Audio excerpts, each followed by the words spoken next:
ንቂ እንጂ ለመንቃት ጊዜ ወሰድሽ እኮ። እኔ ደግሞ ሰዓት የለኝም። እንዴ የት ነው ያለው? የት ነው ያመጣኸኝ? ሲኦል።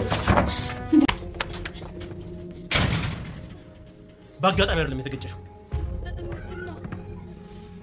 እና ማን ነው? እሷ ናት የገጨችሽ። ምን? ለደረሰብሽ ነገር በጣም አዝኛለሁ። ነገሮች እንደዚህ ይሆናሉ ብዬ አልጠበቅኩም ነበር። እንዴት አታስብም? በአንተ ምክንያት እኮ ወንድሜን አስከፍቼዋለሁ። እናቴን አስጨንቄያታለሁ። በአንተ ምክንያት በጣም ብዙ ነገር ሆኛለሁ። አንተ ግን ይታየህ የነበረው የዲቭ ውድቀት ብቻ ነው። አሁን እክስሻለሁ። በምን? ሮዛን በመቅጣት። ሌላ ቅጣት? በድላሻለች። ያላደረገችብሽ ነገር እንደሌለ ተናዛለች። አሁን እሷን ለመቅጣት ያንቺን ትእዛዝ ብቻ ነው የምጠብቀው። ምን? እንዳንቃት ወይም እንደሰቅላት የምትፈልጊ ከሆነ ያንቺን ትእዛዝ ብቻ ነው የምጠብቀው። አንድ ነገር ልለምንህ። ደስ ይለኛል። ከዚህ ሂድ። አቤት? እባክህን አታስጨንቀኝ። ከዚህ ሂድ። ያረከው ነገር ራሱ በራሱ ወንጀል ነው። በወንጀል ላይ ሌላ ወንጀል ለመጨመር ለምንድን ነው የምትጓጓው? እኔ ሮዛ እንደዚህ ስላረካ ደስ የሚለኝ ይመስላል እንዴ? የበደለሽን ሰው ከመበቀል በላይ ምን ደስ የሚል ነገር አለ? ልብ ጥቁር ስለሆነ ነው እንጂ ትልቁ የመንፈስ እርካታ የሚገኘው ከበቀል አይደለም። እና ይቅር አልሻት? ፈጣሪ እንኳን የሰቀሉትን ይቅር ብሏል። እኔ ሮዛ ላይ አንድ የጠጣሪ መወርወር እንኳን አቅም የለኝም። ምን አልሽ? ማናችንም ሌላውን ሰው ለመውቀስ ብቁ አይደለም። ሌላውን ሰው ለመውቀስ ደግሞ እኛ ንጹህ መሆን አለብን። ብዙ ሰዎች ላይ ጉዳት ሊያደርሱ ይችላሉ። ይኸውልህ እነዚያ ሟቾች በእኔ መሳሪያ ባይሞቱ እንኳን በሆነ ምክንያት መሞታቸው አይቀርም። ስለዚህ የኔ መሳሪያ ሞትን ውብና አጭር ያደርግላቸዋል ማለት ነው። ናኦድ፣ ይህ እኮ ህገወጥ የመሳሪያ ዝውውር ነው። ቆይ እኔ ያልገባኝ መሀል ሀገር ያለ ሰው ለምንድን ነው መሳሪያ መታጠቅ ያስፈልገው? ራሱ ለመከላከል መስሎ ከተሰማ ተሳስተሃል። ንጹሃንን ለማጥፋት ነው። እኔ ናኦድ ምን ይመለከተኛል? ይኸውልህ እኔ የምፈልገው ገንዘብ ብቻ ነው። ወደ ሌሎችም ወደ ራሳቸውን ቢተኩሱ እኔ ያገባኛል፣ አንተም አያገባህም። ናኦድ፣ እኔ በአንተ ግፍ ምክንያት ብዙ ሰዎች ሲሞቱ ቆም ያለኝ ገባ። እኔ ሌላ ሰው ከሚሞት እኔ ሞቴን እመርጣለሁ። ስለዚህ ማለት ነው አስቀፈድዳለሽ። ሞክራ እንግዲህ። መሞክር አይደለም አደርገዋለሁ። እንዳታዝግብ።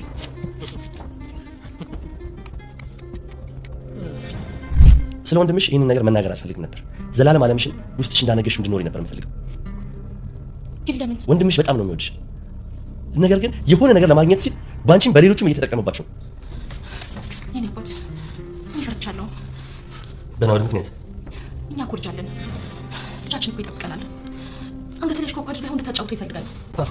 አቶ ናኦድ። አቤት? ከጣቢያ ነው። ፖሊስ ነኝ።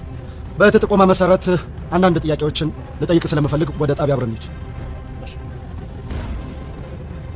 የሔዋን ወንድም በራሷ በሔዋን ጥቆማ መሰረት ከፖሊስ ጣቢያ ትፈልጋለህ ለጥያቄ በመባል በፖሊስ ተይዞ ወደ ፖሊስ ጣቢያ ሄደ። ሮዛን በመጀመሪያ አግቶ ሲያሰቃያት ቆይቷል። የሔዋን ወንድም ሉሊትም አንቺን ሲበድል ሲያሰቃይሽ የነበረ ሰው ሲሰቃይ ደስ አይልሽም እንደ በማለት ጥያቄ ሲያቀርብላት በፍጹም እኔ እንደዚህ ነገር አልፈልግም፣ ፈጣሪ እንኳን የሰቀሉትን ይቅር ብሏል፣ እኔ በዚህ አላምንም፣ እንደዚህ ስላሰቃያት ደስ የሚለኝ ይመስላል እንዴ? ልብ ጥቁር ስለሆነ ነው እንጂ ሰው ሲሰቃይ ማየት ደስ አያሰኝም። እና ልብ ያላት ሉሊት ሮዛ እሷን በተደጋጋሚ ልታጠቃት ልታጠፋትም ከነ ቤተሰቧ ልትጨርሳትም የሞት ድግስ ደግስላት የኖረችዋን ሮዛ ላይ ግን መጥፎ ነገር ማድረግም መፍረድም አልፈለገችም። ሰላም ጤና ይስጥልኝ ውድና የተከበራችሁ መላው ዓለም ያላችሁ ኢትዮጵያውያን የተወለዳችሁ ናችሁ። እግዚአብሔር ይመስገን ደህና ነኝ። ባሏ ሙሽራ ይዞባት የመጣው ሚስት ወይም ደግሞ ትንሿ ሙሽራ ክፍል 73ን አብረን ያለን። የሔዋን ወንድም ሮዛን አፍኖ ወስዶ የሆነ ክፍል አግቶ እያሰቃያት ከእንቅልፏ ስትነቃ የት ነው ያለሁት? ከየት ነው ያመጣኝ? አሁን ላይ ያለሽው እያለ ይሳለቅባት ነበረ። እኔ ማታለል አልነበረብሽም፣ አታለሽኛል። ሉሊትን በመኪና ያስገጨሻት አንቺ ነሽ ወይስ አይደለሽም? በራሴ መኪና የራሱን ሹፌር ቀጥረሽ እንዲገጫት አድርገሻል። እሱ ደግሞ ራሱ ሹፌሩ ነግሮኛል። የፈለገ ነገር ብታደርግ ልትገለኝም ትችላለህ፣ ግን ደግሞ አልሰራሁትን ሰራው ብዬ ላምንልህ አልችልም። ጨካኝና ክፉ ሴት ነሽ። ባልሽንም ብዙ ጊዜ ልታስገድዩ የሞከርሽ ሰው ነሽ። ሉሊት አዝናለሁ ብትይ የምሰማሽ ይመስልሻል? ጨካኛ ሮዛ በጭራሽ እኔ እዚህ ነገር ውስጥ እጄ የለበትም። ዳዊትም ለሔዋን ሉሊትና ሮዛን ከእሱ ጋር አስተባብረው እሱን ለማሳበድ ወይም ደግሞ እሱ ራሱን እንዲጠላ አድርገው ሁለቱን አብረው እየሰሩት እንደነበረ ሲነግራት ሔዋንም ማመን ነበር የከበዳት። ያለሽ ሉሊት የተገጨችው በወንድምሽ መኪና ነው። ናኦድ ማለት ይሄ ነው ያንቺ ወንድም ፍጹም ሰው ብለሽ የምታምኘው። ናኦድም የሔዋን ወንድም ናኦድ ሮዛን እያሰቃያት ነው። ስልክ ሔዋን ስትደውል የኔ ውድ ጥሩ ሰዓት ደወልሽ፣ የአንተ ወንድምነት ግን ሰዎችን ማሰቃየት መግደል ነው እንዴ? እኔ ያንቺ ወንድም እንደሱ አይደለሁም፣ ነገር ግን አሁን የተወሰኑ ጥርሶችን መንቀል አለብኝ በማለት ወደ ሮዛ ጥርስ የሚነቅልበት ነገር ይዟት ይጠጋል። ሮዛም የምትናገረው ግራ ይገባታል። እጆቿና እግሮቿ ታስረዋል። በደብ ስትቀልድ የኖረችዋ ሮዛ አሁን ደግሞ ኃይለኛ ቀጭ ከሷ የባሰ አውሬ አጋጥሟታል። እሱ ጋር ተባብራ ዳዊትን ለመጣር ስትፈልግ ነገር ግን ራሷ ነው የወደቀችው። ሔዋንም የተወሰኑ ጥቅሶችን መንቀል አለብኝ ሲላት ምን እንዳለኝ ሰማህ ትል ነበረ ለዳዊት። ዳዊትም እኔ እኮ ከአንቺ የበለጠ ጠንቅቄ ያውቀዋለሁ፣ እኔ ግን አላውቀውም ለካ እስከዛሬ። ናኦድ እንግዲህ ውድ ወንድምሽ ቢሆንም እውነተኛ ትክክለኛ ገጽታውን አስተዋወቀች ዛሬ።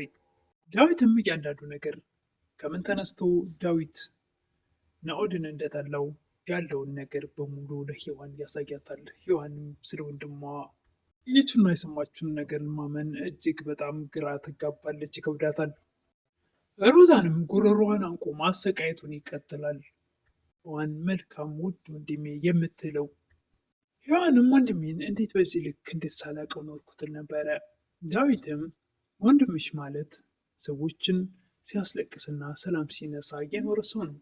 በሰዎች ለቅሶ የሚረካ፣ በሰዎች ውድቀት የሚደሰት፣ ሰዎች ንጹህ ላብ ቤቱን የገነባ እጅግ በጣም ክፉ ሰው ነው። የወሰኘበት በነበረው ነገር ለሰከንድ አልጸጸትም፣ ምክንያቱም እኔ በመጠቆሜ የትንሽ ሰዎችን ሕይወት አትርፌያለሁ። ሔዋንም ደብን ሞራልህን ጎዳሁት እንዴት ነበረ? እኔ አንቺ በመሆንሽ እንጂ ሌላ ሰው በእኔ የተጠራጠረኝ ምንም አልነበረም።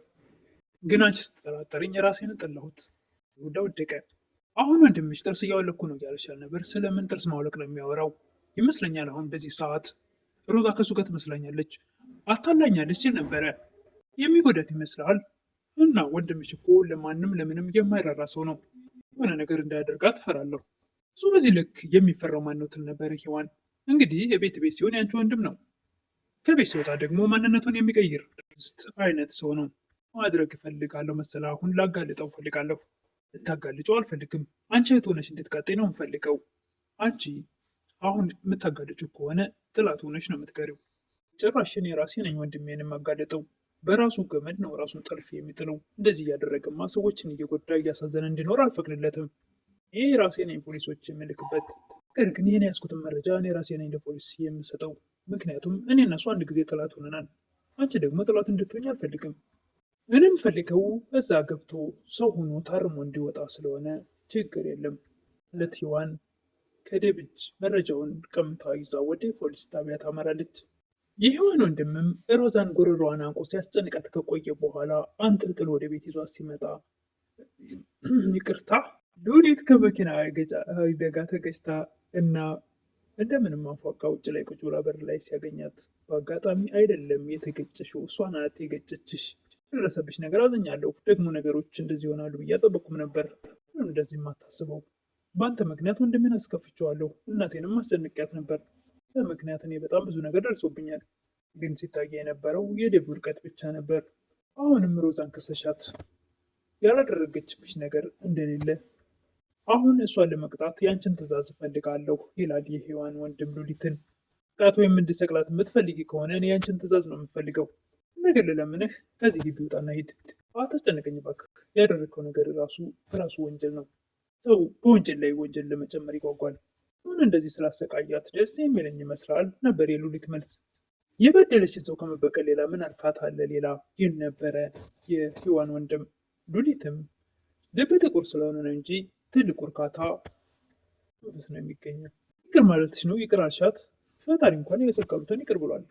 ሮዛ ላይ አንድ ጠጠር የመውረር አቅም የለኝም። ያችም ብንሆን ሌላውን ሰው ለመውቀስ ብቁ አይደለንም። ሰው ለመውቀስ እኛ ንጹህ መሆን አለብን። ትንሿ ሙሽራ ሉሊት በዚህ ቃላቶቿ የሔዋን ወንድምን ልቡን የሚነካ ቃላቶች ትናገረው ነበር። ሉሊትም ከመበቀል ይልቅ ያችን ጨካኟን ሮዛን እንደዛ የምታንቋሻትና ብዙ የሞት ድግስ ትደግስላት የነበረችዋን ፍስፍሳ አድርጋ ወደ ቤት ይዛ መግባት እንጂ እሷን መበቀልም ሆነ እሷ ላይ መጥፎ ነገር እንዲደርስ ፈቃደኛ አልነበረችም። የሔዋን ወንድምም ተገርሞ በመጣበት እግሩ ተመልሶ ነበር የሄደው። ሮዛም ደጋግፋ ያስገባቻትን ሉሊትን ታውቂያለሽ፣ በጣም ነው የምታስጠይኝ ትላት ነበረ። ደግሞ ከምንም በላይ የሚያስጠላኝ ምን እንደው ታውቂያለሽ? ይሄ አጉል ትትናሽ ጎረስኩ እጄን ተነከስኩ የሚባል አማርኛ አለ። እሷ ወይ እንድሰቅላት ወይ የሆነ ነገር እንዳደርጋት ፍቀጅ፣ አንቺ ብቻ ከአንቺ ቃል ይውጣ እያለ የነበረውን የሔዋን ወንድምን ከደቂቃዎች በፊት ያንን ረስታ አሁንም በዛ መጥፎ ምላሷ ሉሊትን ለማስቀየም ትጥር ነበር። ወይ ሉሊት እኔ ክፉ ሴት ነኝ እንዴት ትል ነበረ ሮዛ። እሱን ልመልስልሽ አልችልም። ክፉ ሴት ማለት ምን አይነት ነው ትል ነበረ ባለትትናዋ ሉሊትን ከማመስገን ይልቅ ሁላችሁም አስመሳይ ናችሁ፣ ሁላችሁም ከኔ የተሻለ ሆናችሁ ለመታየት እየሞከራችሁ ነው በማለት ገና እንደገና ጭራሽ ከማመስገን ይልቅ መሰደቧን ትቀጥላለች ሮዛ። እህቷ መልካም ነገር የማያወጣው ሮዛ መልካም ነገር ላደረገችላት ጭራሽ መልሷ ስድብ ነበር። የሔዋን ወንድምም እስከ መቼ ነው እሱን የማሳድደው? በአንድ ወቅት እሱ የኔን ህይወት አትርፎልኝ ነበር፣ አሁን ግን እኔ ደግሞ እሱን አሳድዳለሁ። ማን ላይ ነው ይሄን የሚወጣው እያለ ብቻውን ያወራ ነበር። በስተ መጨረሻም የሔዋን ወንድም ናኦድ አቶ ናኦድ ጣቢያ ነው የመጣ ነው። በእህትህ ጥቆማ መሰረት ፖሊስ ነኝ በማለት የፖሊስ መታወቂያ በማሳየት ወደ ፖሊስ ጣቢያ ይዞት ሄዷል።